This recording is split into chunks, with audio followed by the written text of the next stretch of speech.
नमस्ते। मैं आचार्य सुशीला। तो हम पिछले 2-3 रोज़ पहले हम बात कर रहे थे डायबिटीज़ की। डायबिटीज़ भाग 1 पर हम चर्चा कर चुके हैं।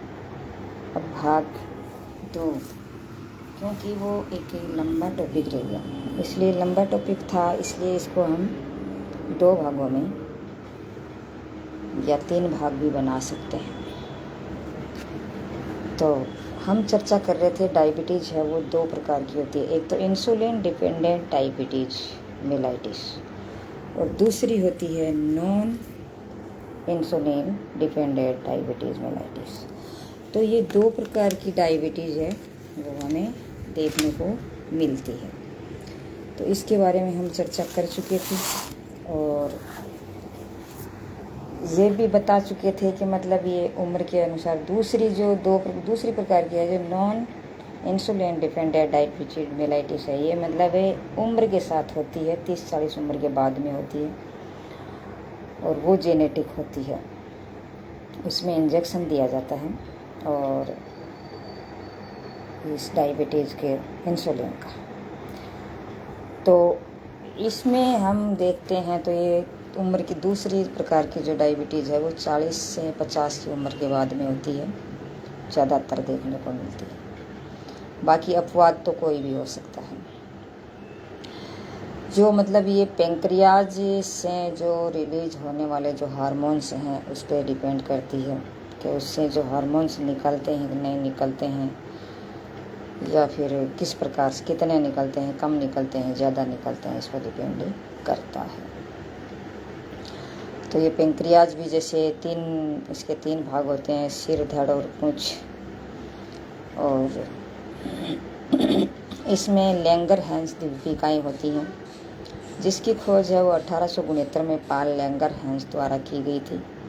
इसका कार्य क्या होता है, ये बाह्य स्राव करता है जिसमें कुछ एंजाइम होते हैं और जो भोजन को पचाने में सहायक होते हैं और अंतःस्रावी रक्त में सीधे मिल जाते हैं। इसमें जैसे अंतःस्रावी ग्रंथियां बाह्यस्रावी दोनों प्रकार की होती हैं और इन दोनों प्रकार के हार्मोन्स और एंजाइम दोनों छोड़े जाते हैं। तो अंतःस्रावी ग्रंथियां हैं, उससे तो क्या होता है, हार्मोन्स होते हैं जो रक्त में सीधे मिल जाते हैं। एंजाइम है वो बहिस्रावी ग्रंथियां होती हैं जो मतलब रक्त में नहीं मिलती हैं। और जैसे नाक से पानी बहना है, आँखों से पानी टपकना है, पसीना आना है, इस प्रकार से ये मतलब बाहर निकलते हैं। वो नलिका अंतःस्रावी ग्रंथियां हैं वो रक्त में मिल जाती हैं, वो नलिका वहीन होती हैं और ये नलिका युक्त है, जैसे डक्ट युक्त होती हैं, इस प्रकार से होता है। तो लैंगरहैंस वयस्क व्यक्ति में लाखों की संख्या में पाए जाते हैं, आपस में जाल जैसा बनाते हैं और ये 2 से 20 लाख तक की संख्या में पाए जाते हैं। लंबाई इसकी 5 से 6 इंच के लगभग होती है। पेंक्रियाज 2 तरह की कोशिकाएं पाई जाती है। पेंक्रियाज में 2 तरह की कोशिकाएं हैं वो पाई जाती हैं। एक तो है बीटा सेल जो इंसुलिन छोड़ती है और एक है अल्फा सेल। अल्फा सेल है वो ग्लूकेगान हार्मोन से वो छोड़ती है। भोजन अंदर जाने के बाद रस, ऊर्जा और अपशिष्ट के इस प्रक्रिया से गुजरता है। भोजन अंदर चला जाता है तो वहाँ जा कर के उसमें मतलब रस बनता है, उसकी ऊर्जा बनती है, अपशिष्ट पदार्थ है वो मतलब बाहर निकाल दिया जाता है। रस और ऊर्जा पाचन होने के बाद ग्लूकोज में बदलते हैं। तो रस और ऊर्जा जब भी हमारे भोजन से बन जाती है तो उसके बाद में वो क्या करते हैं, ग्लूकोज में चेंज होते हैं, जैसे 38 ATP से और एक ग्लूकोज का निर्माण होता है। तो ग्लूकोज में जैसे कार्बोहाइड्रेट होता है, प्रोटीन होता है, वसा होती है, ये सब रस में ग्लूकोज बन के लीवर में एकत्रित हो जाते हैं। ये मतलब बनते हैं और लीवर में जा कर के एकत्रित हो जाता है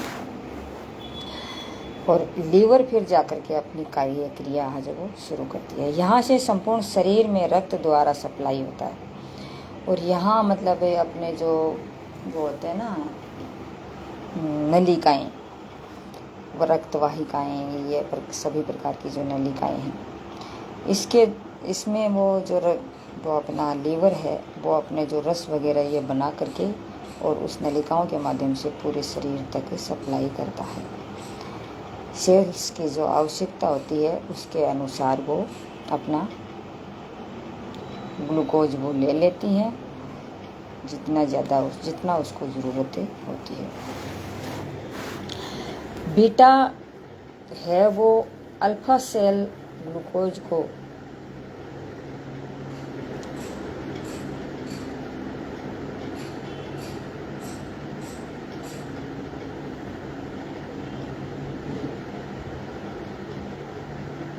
ये बीटा सेल है, मतलब क्या करता है, इंसुलिन बनाता है। इंसुलिन है वो मतलब हमारे इस मधुमेह में सहायक होता है। अगर इंसुलिन हमारे शरीर को नहीं मिलता है तो व्यक्ति है वो डायबिटीज़ का शिकार हो जाता है। तो ग्लूकोज में ऊर्जा होती है, तो वो ऊर्जा है जो वो अपने सेल्स को हम बेचते हैं।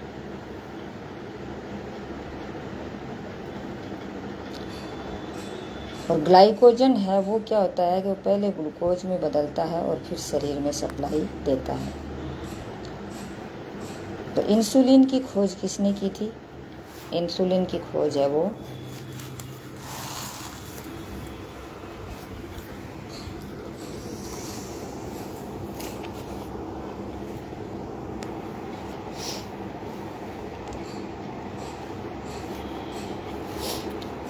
इंसुलिन की खोज है वो 1921 में बेंटिंग एंड बेस्ट ने की थी। मधुमेह के कारण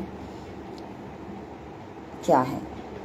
तो इसमें क्या होता है, एक तो जैसे मधुमेह मतलब सबसे मेन कारण तो ये होता है कि मधुमेह में आनुवंशिक, मतलब एक तो आनुवंशिक भी हो सकता है क्योंकि वो मतलब जेनेटिक होता है।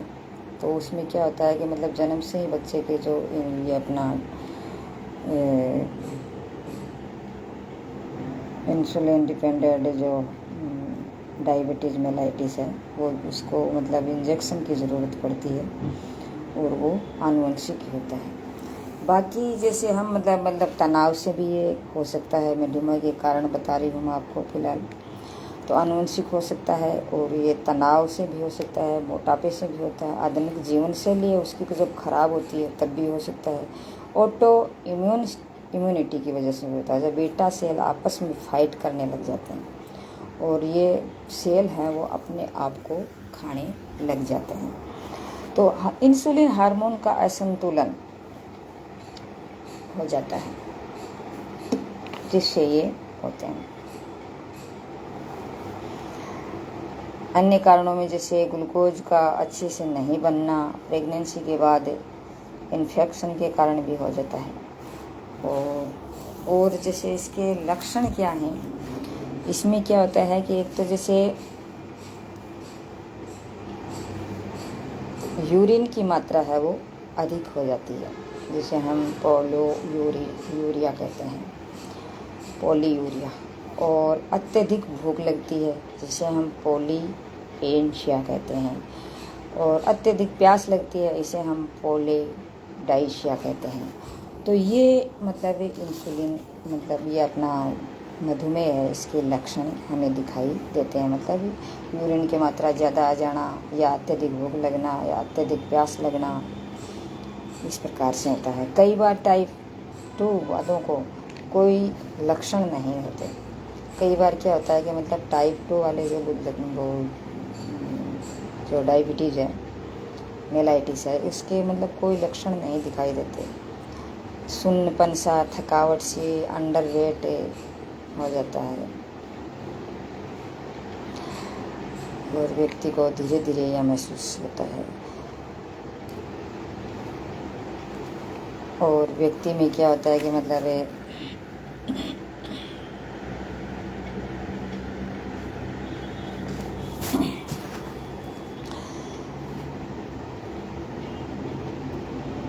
टाइप 2 के जो है ना उसके लक्षणों को पहले तो पता नहीं चलता और उसके बाद में धीरे धीरे पता चलता है। इससे बाद में क्या होता है कि मतलब वो ज़्यादा ही शरीर पर प्रभाव छोड़ देती है और वो ठीक होने में मुश्किल हो जाता है।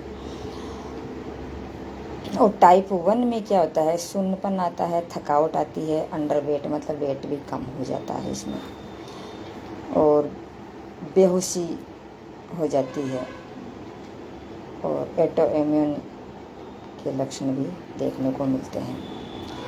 और व्यक्ति में क्या आता है, सूजन आना है, पसीना आना है, चिड़चिड़ापन होना है, कार्य क्षमता में भी कमी आ जाती है।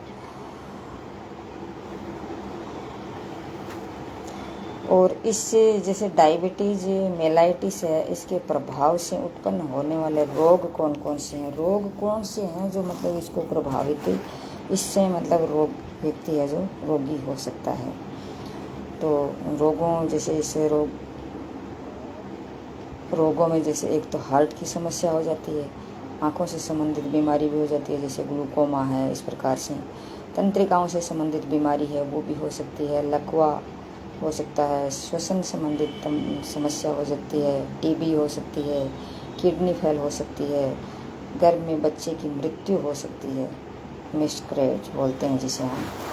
इसमें जांच में जैसे हम करते हैं तो जांच में क्या होता है कि ये अलग अलग प्रकार की इसकी जांच है वो की जाती है। जैसे एक तो ब्लड टेस्ट किया जाता है, और एक फास्टिंग ब्लड शुगर जैसे वाले भोजन से पहले की जाने वाली जो एक जांच होती है, जो भोजन से हम पहले इसकी जांच करते हैं। और उसके बाद में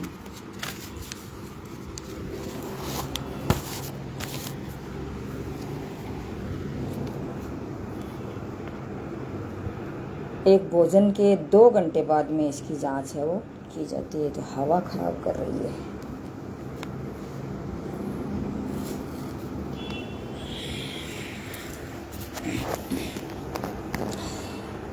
जिसे PPBS कहते हैं। जिसे पोस्ट पी का मतलब होता है पोस्ट, पी का मतलब दूसरी पी का मतलब होता है पेराइडेड, फिर बी का मतलब तो होता है ब्लड, एस का मतलब होता है शुगर। इस प्रकार से ये भोजन के 2 घंटे बाद करते हैं इसे। फिर है रैंडमली, जो मतलब अचानक जांच की जाती है, जिसे हम रैंडम ब्लड शुगर कहते हैं। जब पेशेंट को चक्कर आने की वजह से इस शुगर की जांच की जाती है, जिसे RBS कहते हैं, जिसे शॉर्ट में से RBS। आर का मतलब होता है रैंडम, और बी का मतलब ब्लड, और एस का मतलब शुगर होता है। और हीमोग्लोबिन जैसे HbA1c, जैसे हीमोग्लोबिन जैसे ग्लूकोज की एक्यूरेट मात्रा की जांच इस टेस्ट के 3 महीने में एक बार लिया जाता है। मतलब ये टेस्ट है वो 3 महीने में और एक बार लिया जाता है, जिसे HbA1c बोलते हैं। जैसे हीमोग्लोबिन का जो टेस्ट होता है वो 3 महीने में, मतलब ग्लूकोज की एक्यूरेट मात्रा की जांच इस टेस्ट के 3 महीने बाद 3 महीने में एक बार की जाती है। इस टेस्ट में ग्लूकोज लेवल है वो कितना होता है, 6.5 नॉर्मल बोला जाता है, और 6.5 से 8% तक मतलब अच्छा बोला जाता है, और 8% से ज़्यादा जो होता है वो रिस्की होता है। इसमें रक्ततार इस प्रकार से बोला जाता है, कहा जाता है इसे। 10% से ज़्यादा कुछ भी है हो सकता है, मतलब 10% से ज़्यादा ये जो लेवल होता है इसका ग्लूकोज का लेवल, तो व्यक्ति के कुछ भी हो सकता है। इसे हमें ध्यान में रखने की ज़रूरत होती है। ये सारी चीज़ें जब हम पूरा पता रखते हैं डायबिटीज़ के पेशेंट को, तो मतलब एक डॉक्टर है वो सब प्रकार की जांच जब करके और डायबिटीज़ के पेशेंट को मतलब एकदम से मतलब तुरंत उसको रिजल्ट भी देना होता है। और जैसे BP वगैरह हैं, इस प्रकार की चीज़ें हैं, उसको तुरंत रिजल्ट देना होता है, नहीं तो नुकसान ज़्यादा हो सकता है। एक तो जैसे बिफोर ये मतलब क्या करते हैं कि बिफोर ब्रेकफास्ट, उससे पहले मतलब पहले बहुत ब्रेकफास्ट से पहले और एक ब्रेकफास्ट के बाद में, और एक अपना लंच से पहले, एक लंच से बाद में, और एक मतलब डिनर से पहले, एक डिनर से बाद में, और सुबह 3 बजे। और पेशेंट का 7 या 15 दिन का चार्ज बनाया जाता है। चार्ट हम बनाते हैं कि मतलब इसकी वो चार्ट बना करके, एक तो भोजन से ब्रेकफास्ट से पहले और बाद में, एक लंच से पहले एक बाद में, और एक डिनर से पहले और बाद में, और सुबह 3 बजे। इस प्रकार से मतलब हम इस पेशेंट को चार्ट बनाते हैं। इस चार्ट के माध्यम से और डॉक्टर को मतलब क्या है कि उसे देखना होता है कि मतलब अब सुबह से लेकर के शाम तक मतलब जब जब भोजन किया तो उस टाइम उसको मतलब क्या क्या दिक्कतें हुई, या शुगर लेवल बढ़ा या कम हुआ, किस प्रकार से इसको वो देखा जाता है और उसे बताया जाता है डॉक्टर को, और डॉक्टर चेक करता है ताकि मतलब उसको किसी प्रकार की कोई दिक्कत ना हो। इसलिए वो कहते हैं ना कि मधुमेह जिसे डायबिटीज़ बोलते हैं, तो ये बहुत ही खतरनाक होती है। अगर इसमें दिक्कत आ जाती है तो घाव अगर हो जाता है तो घाव कभी भरता नहीं है, क्योंकि इसमें वो है जो सेल्स में वो ग्लूकोज जो ऊर्जा है वो नहीं पहुंच पाती नहीं, इसलिए वो कोशिकाएं हैं वो मरती जाती हैं। और जो घाव हो गया तो जहाँ कोशिकाएं मर रही हैं तो वहाँ मतलब वो दिक्कत पैदा हो सकती है, क्योंकि कोशिकाएं मर रही हैं पहले से ही, और घाव हो गया तो वहाँ भी कोशिकाएं मर रही हैं, तो और ग्लूकोज उसके पास पहुँच नहीं रहा है, तो इसके ज़्यादा दिक्कत की संभावना रहती है। इसलिए डायबिटीज़ का जो पेशेंट है वो अपने डॉक्टर की सलाह से, डॉक्टर जैसे बताए, सुबह एक, शाम एक, दोपहर एक, भोजन के बाद एक, डिनर के बाद एक, या लंच के बाद एक, या ब्रेकफास्ट के बाद एक, जब भी मतलब उसके लक्षण देखता है या क्या क्या उसके लक्षण होते हैं, क्या क्या इसमें फ़र्क पड़ता है, उसके बारे में वो ध्यान में रखना ज़रूरी होता है, नहीं तो वो दिक्कत पैदा हो सकती है। अगर डायबिटीज़ जिसकी हो गई तो उसके वजह से मैं बताई है कि मतलब सब प्रकार की जो प्रॉब्लम है, जैसे टीबी है, सब प्रकार की ये प्रॉब्लम, हार्ट की प्रॉब्लम है, ये सभी हो सकती हैं। तो हाइपरटेंशन है, सब हो सकते हैं, तो इसको ध्यान में रखने की ज़रूरत होती है। ये बहुत ही खतरनाक और बीमारी है जिसको बाहर से दिखाई नहीं देता, लेकिन अंदर से व्यक्ति है वो खोखला होता जाता है और सूजन आती जाती है, और व्यक्ति मतलब एकदम से थका हुआ सा महसूस होता है। अब आता है इसका यौगिक मैनेजमेंट, हमें क्या करना चाहिए। यौगिक मैनेजमेंट एलोपैथी में तो जैसे डॉक्टर देते ही हैं उस हिसाब से हमें लेना पड़ता है। जैसे दवाइयाँ, जैसे टाइप 1 है उसमें पेशेंट को इंसुलिन का जो इंजेक्शन है उसकी आवश्यकता होती है, और वो इंजेक्शन उसे दिया जाता है। जैसे 2 यूनिट का देना होता है, इसमें यूनिट में मतलब व्यक्ति को ये देनी होती है ग्लूकोज, तो इसमें 2 यूनिट देनी है कि या फिर इंसुलिन जो भी है मतलब देना कितना है, तो 2 यूनिट देना है, 4 यूनिट देना है, 8 देना है, 12 यूनिट देना है, इस प्रकार से यूनिट में दिया जाता है। मरीज है उसके मतलब जो पेशेंट है उसके स्थिति के अनुसार हम उसे वो दवाई देते हैं। और साधारण खाने से पहले इंसुलिन की आवश्यकता बनती है। जैसे खाना खा रहे हैं उससे पहले इंसुलिन देंगे तो मतलब क्या है कि वो खाना खाएंगे तो वो इंसुलिन है वो उस खाने से वो रस से ऊर्जा और ऑक्सीजन बनाएगी, और बनाने के बाद में फिर वो कोशिका तक पहुंचाने में सहायक हो पाएगी। अब टाइप 2 पेशेंट को दवाई दी जाती है। टाइप 2 पेशेंट है उसको क्या होता है कि मतलब उसमें दवाई दी जाती है, तो उसमें खाने से पहले या बाद, खाने के बाद कभी भी दी, मतलब उसकी स्थिति के अनुसार उसे दी जाती है। और भोजन में क्या करना है, उसको मीठा नहीं खाना है, नहीं मीठे फ्रूट भी नहीं खाने हैं। तरबूज थोड़ी मात्रा में ले सकते हैं क्योंकि उसमें पानी की मात्रा ज़्यादा होती है। सभी तरह की सब्जी सूप ले सकते हैं, सभी तरह की सब्जियां हैं वो ले सकते हैं। और खट्टी चीज़ हैं उसको ज़्यादा प्रयोग में लें।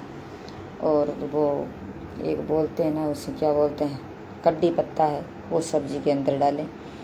और एक वो फल भी आता है ना, वो देखो अभी याद नहीं आ रहा मेरे, चलो याद आएगा तब मैं बीच में फिर बता दूँगी।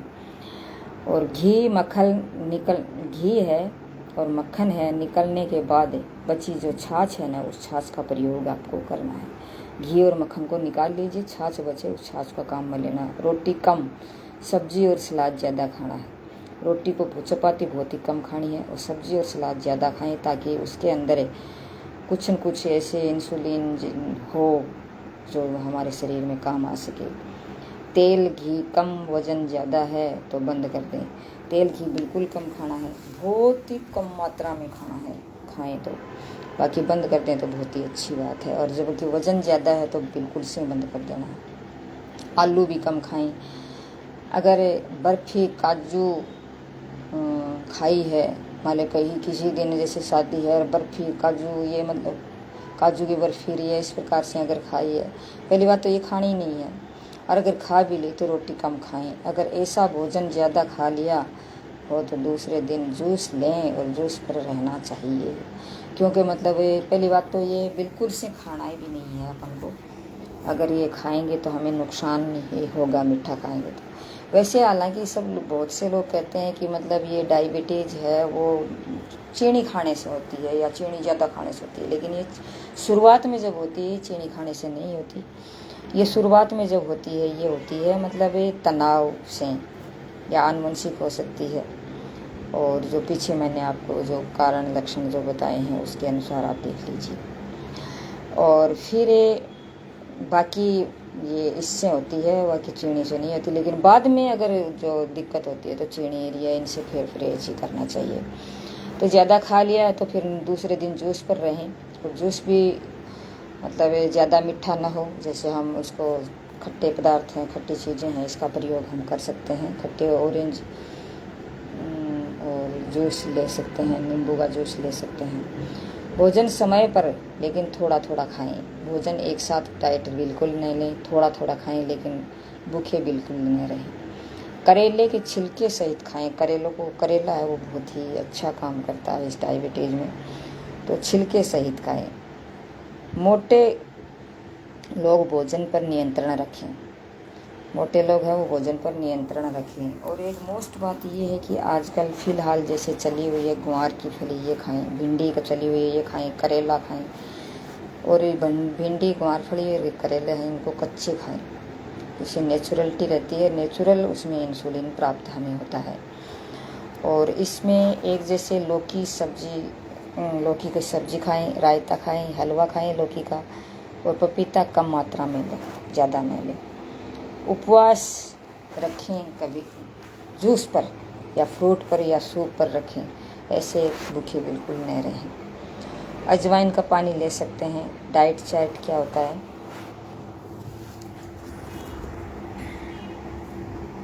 ओवरवेट वाले हैं वो 20 कैलोरी ही ले सकते हैं, नॉर्मल वाले 30 कैलोरी ले सकते हैं, और अंडरवेट जैसे कम है वो 40 कैलोरी ले सकते हैं। तो इतना लेंगे तो ठीक काम चल जाएगा। अगर ज़्यादा कम वाला ज़्यादा लेगा, ज़्यादा वाला कम लेगा तो फिर दिक्कत पैदा हो सकती है।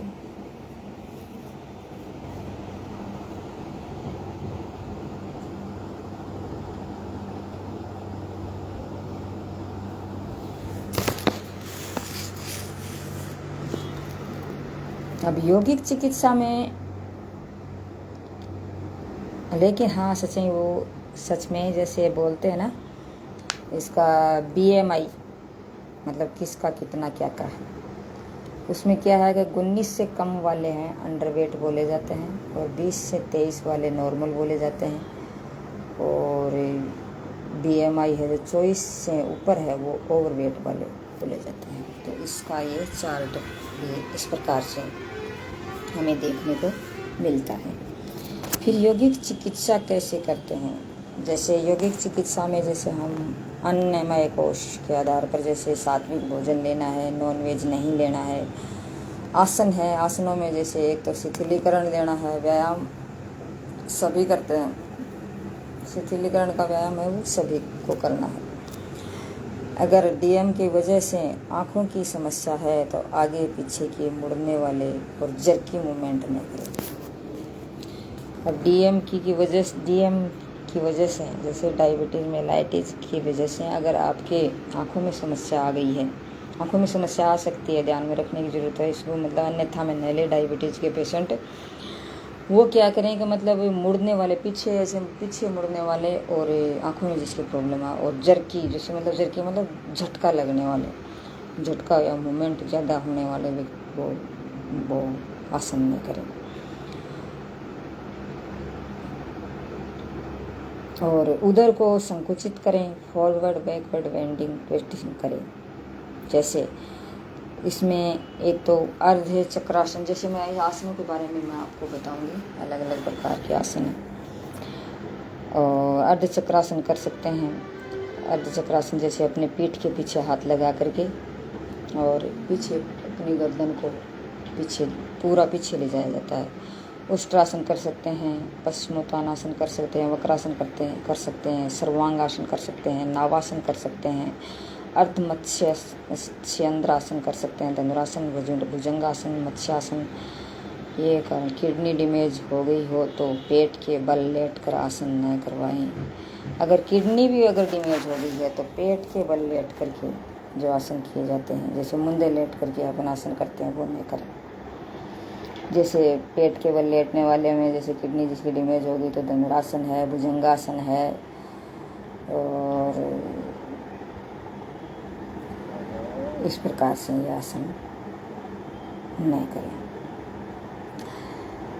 शलभासन योग मुद्रा नहीं करनी चाहिए। शलभासन और योग मुद्रा बिल्कुल नहीं करनी चाहिए इसमें।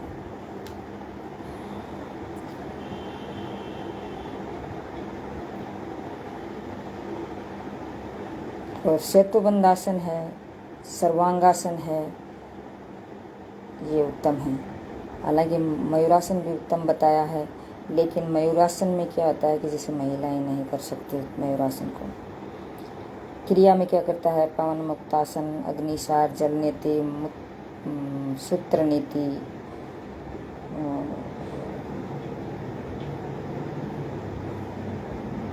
वो है रेटिना की जिसकी प्रॉब्लम है वो न करें। वमन धोती कर सकते हैं, कपालभाति क्रिया कर सकते हैं, प्राणायाम, प्राणमय कोश में क्या होता है, नाड़ी शुद्धि, भस्त्रिका, अनुलोम विलोम, भ्रामरी, ये आप कर सकते हैं।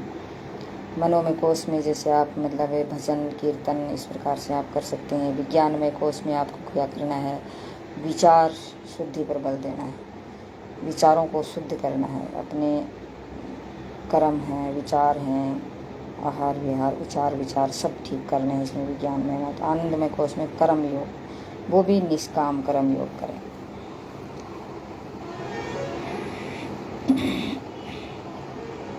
तो